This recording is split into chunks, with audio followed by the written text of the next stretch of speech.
Welcome to my channel. நம்ம இன்றைக்கி என்ன பார்க்க போகிறோன்னா பருப்படை தான் எப்படி செய்கிறதுன்னு பார்க்க போகிறோம். வாங்க எப்படி செய்யலான்னு பார்க்கலாம்.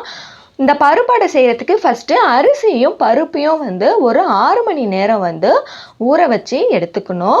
இதோட அளவு பார்த்திங்கன்னா 1 கப் அளவுக்கு பச்சரிசி எடுத்திங்கன்னா அதே கப்பால் 1 கப் அளவுக்கு புழுங்கலரிசி, 1/2 கப் அளவுக்கு கடலை பருப்பு, 1/2 கப் அளவுக்கு தோரம்பருப்பு.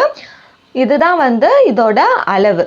இப்போ நான் 2 கப் பச்சரிசி எடுத்திருக்கேன். அதுக்கு 2 கப் அளவுக்கு புழுங்கலரிசி, 1 கப் கடலைப்பருப்பு, 1 கப் தோரம்பருப்பு இதெல்லாம் எடுத்து ஊற வச்சு எடுத்து வச்சுருக்கேன்.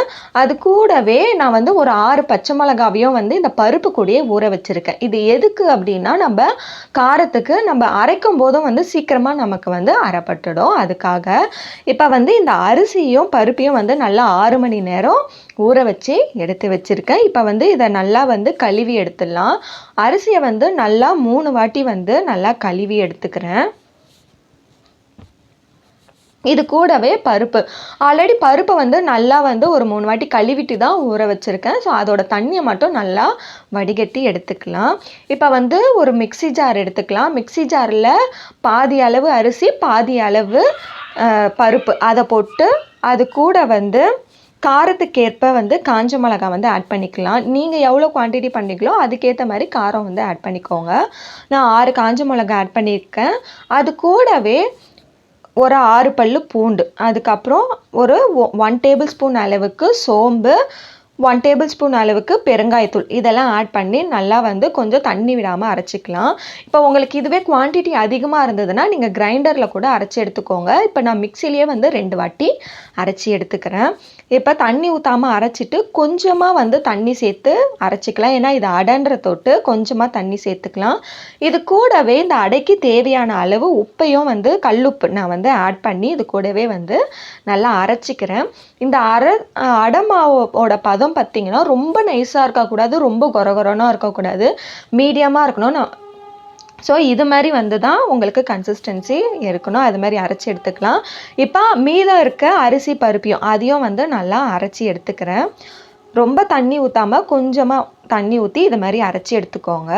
இது மாதிரி எடுத்துட்டு இது ரெண்டுமே நல்லா கலந்து விட்டுக்கலாம். நம்ம ஃபஸ்ட்டு டைம் அரைக்கும் போது மிளகா அந்த சோம்புலாம் அரைக்கிறீங்கள்ல, ஸோ அதோடு சரி செகண்ட் அரைக்கும் போது வெறுமனே அரைச்சி எடுத்துக்கோங்க.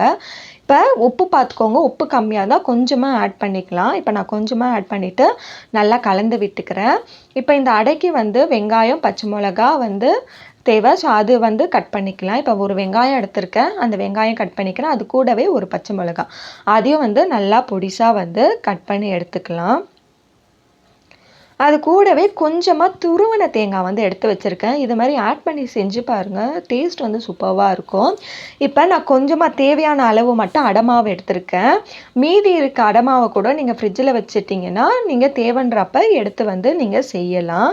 ஸோ நான் இது கூட கட் பண்ணி வச்சுருக்க வெங்காயம் பச்சை மிளகா துருவன தேங்காய் இதெல்லாம் ஆட் பண்ணி நல்லா கலந்துக்கிறேன். இப்போ நான் ஒரு கைப்பிடி அளவுக்கு முருங்கைக்கீரை எடுத்து வச்சுருக்கேன். அந்த முருங்கைக்கீரையை நல்லா கழுவி எடுத்துக்கலாம். இந்த அடை கூட சேர்த்து செஞ்சு பாருங்கள், டேஸ்ட்டும் சூப்பராக இருக்கும். உங்களுக்கு ஹெல்த்தாகவும் இருக்கும். முருங்கீரை தனியாக சாப்பிடாதவங்க கூட இதில் சேர்த்து சாப்பிட்டு பாருங்கள். அப்படி உங்களுக்கு முருங்கீரை கிடைக்கலன்னா வெறுமனே கூட நீங்கள் அடையாக சுட்டு சாப்பிடுங்க, அதுவும் நல்லாயிருக்கும். இப்போ ஒரு தோசை கடாயை ஹீட் பண்ணிவிட்டு அதில் 1 டேபிள் ஸ்பூன் ஆயில் போட்டுட்டு இந்த முருங்கீரை போட்டு ஒரு நிமிஷம் வதக்கி எடுத்துக்கலாம். இது எதுக்குன்னா அந்த முருங்கைக்கீரையோட பச்சை வாசனை இருக்காது நமக்கு. அதுக்காக இது மாதிரி 1 நிமிஷம் மட்டும் நல்லா இது மாதிரி வதக்கி எடுத்துக்கிறேன். எடுத்துட்டு நம்ம கலந்து வச்சுருக்க இந்த மாவு கூடயே ஆட் பண்ணிவிட்டு நல்லா கலந்து விட்டுக்கலாம். இந்த மாதிரி நல்லா கலந்த பிறகு நம்ம அந்த தோசை கடாயிலேயே 1 டேபிள் ஸ்பூன் ஆயில் ஆட் பண்ணிக்கோங்க. ஆட் பண்ணிவிட்டு இந்த நம்ம கலந்து வச்ச இந்த அடமாவை ஒரு பெரிய சைஸ் கொஞ்சம் உருண்டையாக எடுத்து இது மாதிரி வச்சு கையை தண்ணியில் கொஞ்சம் நனைச்சிக்கோங்க. அப்போ மாவு உங்கள் கையில் கொஞ்சம் ஒட்டாமல் வரும். இது மாதிரி நல்லா அடையாட்டும் நல்லா மீடியம் சைஸில் தட்டிக்கலாம். ரொம்ப தடிமனாக தட்டிடாதீங்க, கொஞ்சம் மீடியம் சைஸில் தட்டிடுங்க. அப்போ தான் உங்களுக்கு நல்லாவும் வேகும். நல்லா எண்ணெய் ஊற்றிட்டு ஒரு சைடு வெந்த பிறகு இன்னொரு சைடு திருப்பி போட்டு இன்னொரு சைடும் வேக விட்டுடலாம். மீடியம் ஃப்ளேம்லேயே வச்சு வேக விடுங்க. அப்போ தான் நல்லா வேகும். இது மாதிரி நல்லா வெந்த பிறகு எடுத்தோன்னா நம்மளோட சுவையான பருப்பு அடை ரெடி ஆயிடுச்சு. இதுக்கு தொட்டுக்கிறதுக்கு உங்களுக்கு எதுவுமே வேணாம், அப்படியே சாப்பிட்லாம். சூப்பராக இருக்கும் டேஸ்ட்டு. இட்லி தோசைக்கு பதிலாக இது மாதிரி பருப்பு அடை செஞ்சு பாருங்கள். செஞ்சு பார்த்துட்டு எப்படி இருக்குன்னு சொல்லுங்கள். வீடியோ பிடிச்சிருந்தா மறக்காமல் லைக் பண்ணுங்கள். இன்னொரு வீடியோவில் பார்க்கலாம். தேங்க்யூ.